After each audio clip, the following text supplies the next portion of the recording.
Hello and welcome back. Today we're going to be talking about the U.S. In their war effort, or military war effort. So one of the big things that's going to help the United States in World War II is going to be something that they called Liberty ships. They were basically cargo ships, and what the United States found was that these cargo ships, because there were so many U-boats by the Germans in the waters between the United States and Europe, these cargo ships could get sunk very easily.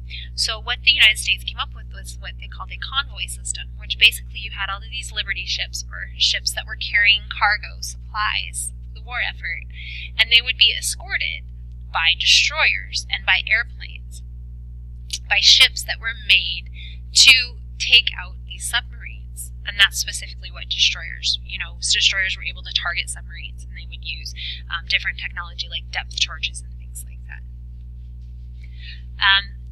So this is going to allow, using these cargo ships and this improved technology, especially with destroyers, it's going to allow the Allies the ability to destroy those submarines, those German U-boats, faster than Germans could build them. And it's going to begin to change that war right away. The United States is going to be fighting in Africa, specifically North Africa. Eisenhower will be in charge of this, and as the United States makes its way through North Africa, they are going to slowly be making their way towards Europe. Sicily will be the first piece of the Axis homeland to fall to the Allies during World War II. And what they will do in Sicily is it will basically be the starting ground for the Allies to start their invasion of Italy. And this will be led by General George Patton. And George Patton is just kind of a really cool kind of guy, amazing military leader, absolutely brilliant. He didn't really rise really high, but you're wondering, well, if he's that amazing, Eisenhower's going to become president, why did Patton? Patton kind of had this thing of telling people exactly what he thought of them. And he wasn't really, like we would say, PC, so kind of got him in trouble sometimes. So here's just some pictures from Sicily so you can kind of see some of the fighting.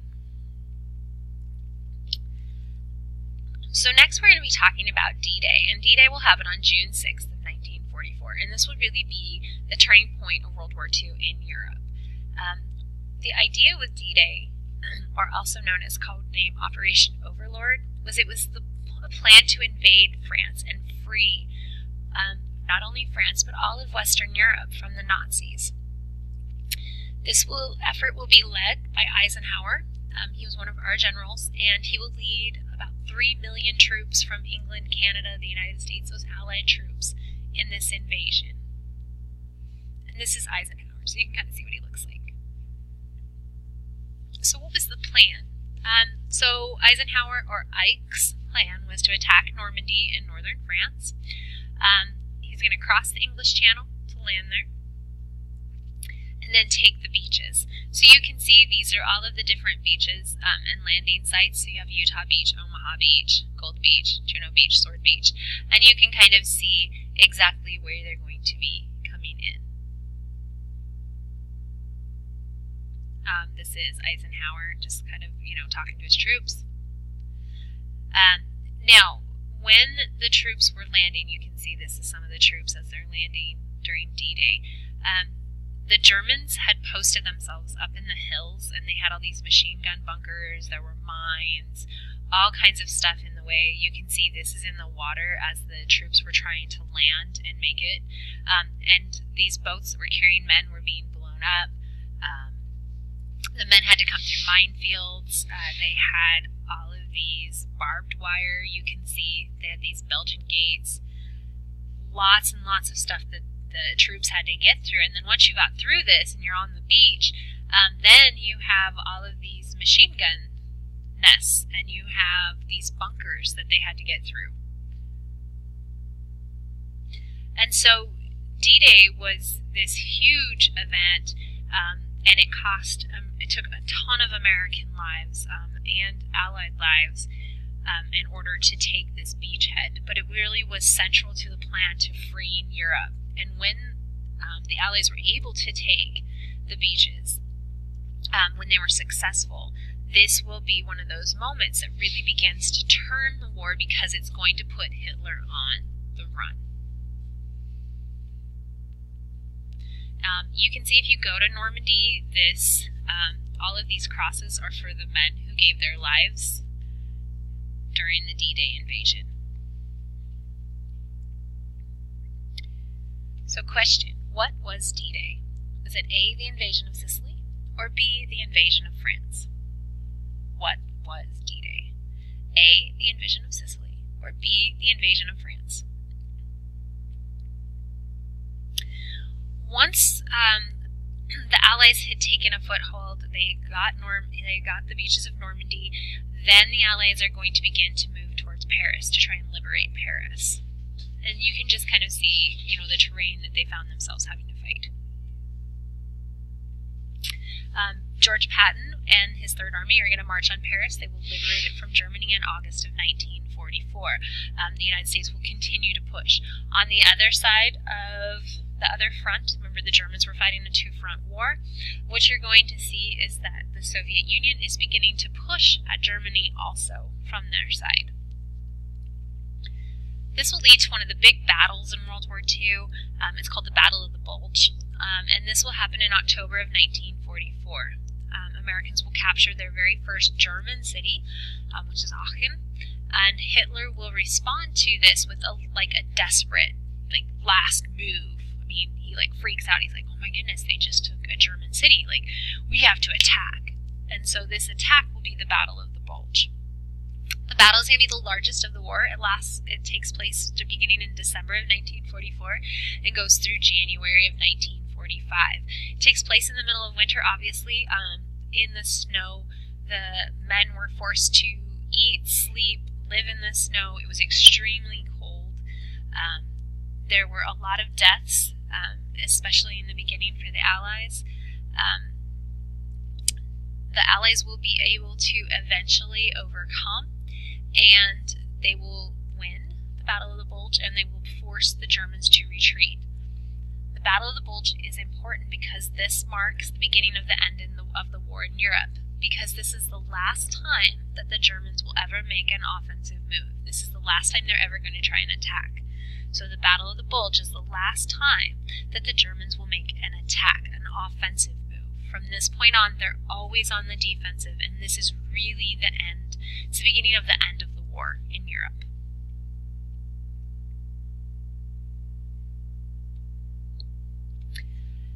On April 25th of 1945, the Soviet army will enter Berlin. They will get there first. It kind of became a race almost between the Allies and the Soviets. They will make it to Berlin first. And on May 8th of 1945, General Eisenhower will accept the surrender of Germany.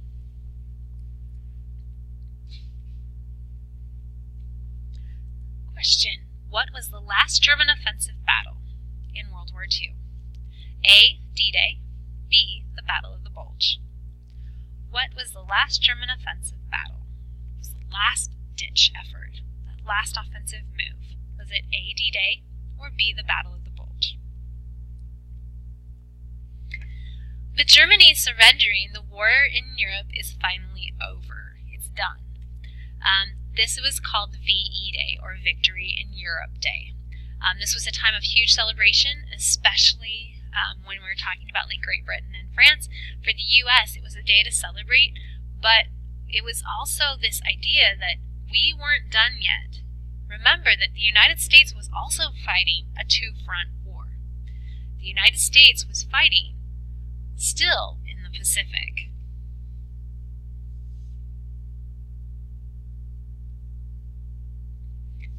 So, question, what was VE Day?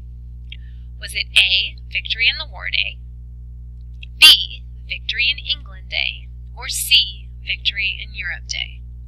What was VE Day?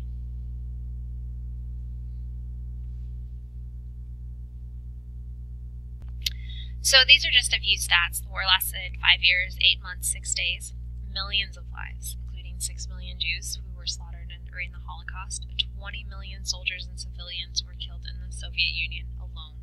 So we're talking millions and millions of lives, millions of casualties in this war. And as I was saying, on May 8th, on that VE Day, President Harry Truman reminded Americans that until Japan was defeated, victory was but half won. Japan will officially surrender on September 2nd. So let's look at how the war in the Pacific goes. So now we're going to be talking about the war in the Pacific. The U.S. was really fighting a two-front war itself. You had the war in Europe and the war in the Pacific. And it's called the war in the Pacific because it was happening with all of those islands from the U.S., from between Hawaii and getting all the way over to Japan. So you're kind of looking at this. The United States is going to do what they call island hopping, which basically means they're going to take one island at a time. They're going to take one island, then go to the next island, and take that island, and go to the next island. The commander of the American Naval Forces in the Pacific is going to be Chester Nimitz. And we're just going to talk about a few of the really big battles in the Pacific. So one of those is the Battle of the Coral Sea. This is going to be where the Allies are able to succeed in stopping the Japanese drive towards Australia. It's going to be the very first battle ever between aircraft carriers. The Battle of Midway is going to be about an island that's northwest of Hawaii. And what this was really a turning point in the war in the Pacific. What happens is that the U.S. is sending out scouts. They know that Japan has forces somewhere out there in the Pacific, and Japan knows the U.S. does. So they're both sending out scouts. The U.S. forces are actually able to see the Japanese, and so they radio back, and they're able to get the word back to the U.S. forces to tell them the exact location. Well, the story goes that the Japanese saw the Americans, but the pilot, their equipment was faulty, and they weren't able to tell the Japanese. So the United States is going to be able to basically lead this surprise attack, and it's going to be very effective for the United States. The Japanese are going to have huge losses: 4 aircraft carriers, 1 heavy cruiser, 250 planes. And with this really changes the tide of war. And from this point on, the U.S. is going to do that island hopping, taking one place at a time. This gives the United States military in the Pacific that boost, that morale boost that they needed, that confidence, and it really starts to decimate Japanese forces. So, why was Midway important? A, it gave the Japanese a morale boost. Or B, it changed the war in favor of the Americans. Why was Midway important?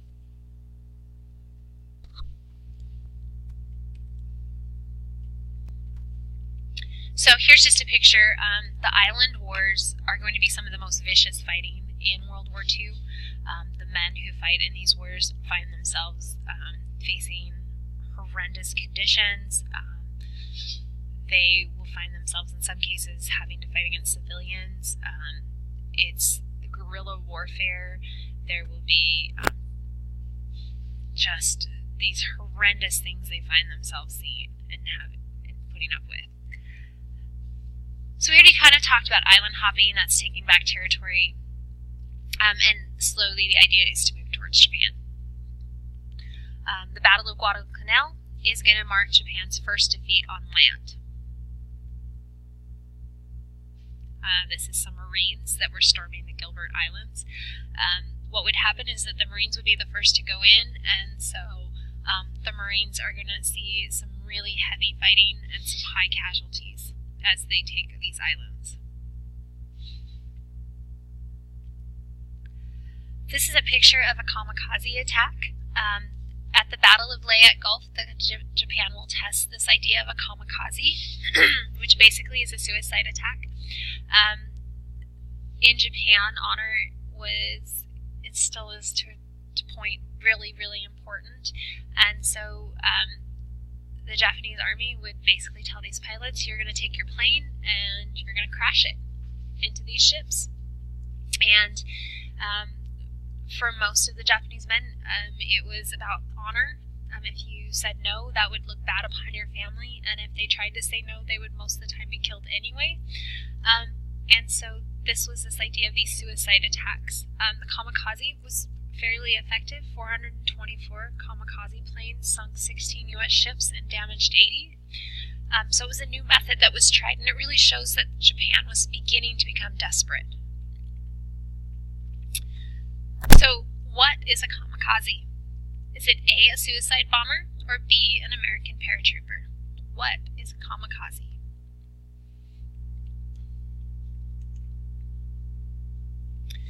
The next big battle we're going to talk about is the Battle of Iwo Jima.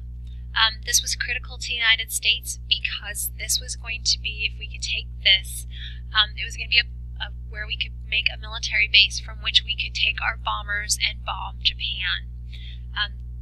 They needed that as a fueling station. They needed that as an area to take off and to land. So it was really critical that the United States take Iwo Jima.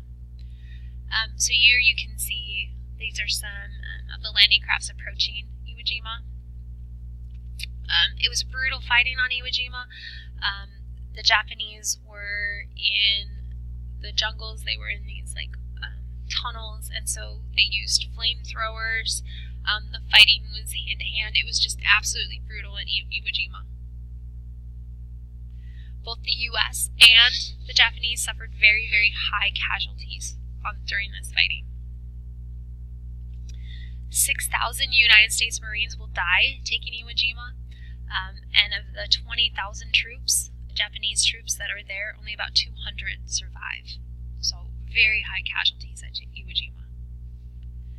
You might have seen this famous photograph.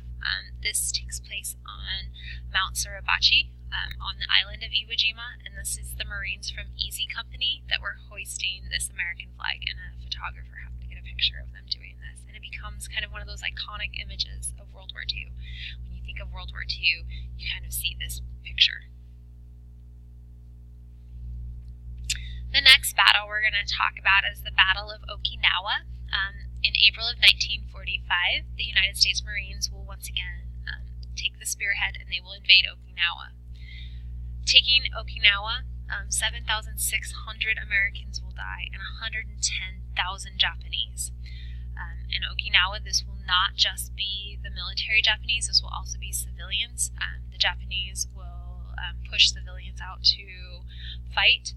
And what we see with Okinawa is the amount of deaths and the casualties. If you look at when we're talking how these casualty rates, Iwo Jima and now Okinawa, the casualty rates are just going higher and higher.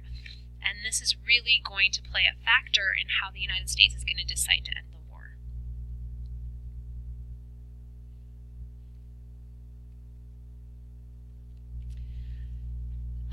So as, people begin to predict how many deaths will happen when the invasion of Japan begins, there will be predictions that will call for 1.5 million Allied deaths in order to take Japan.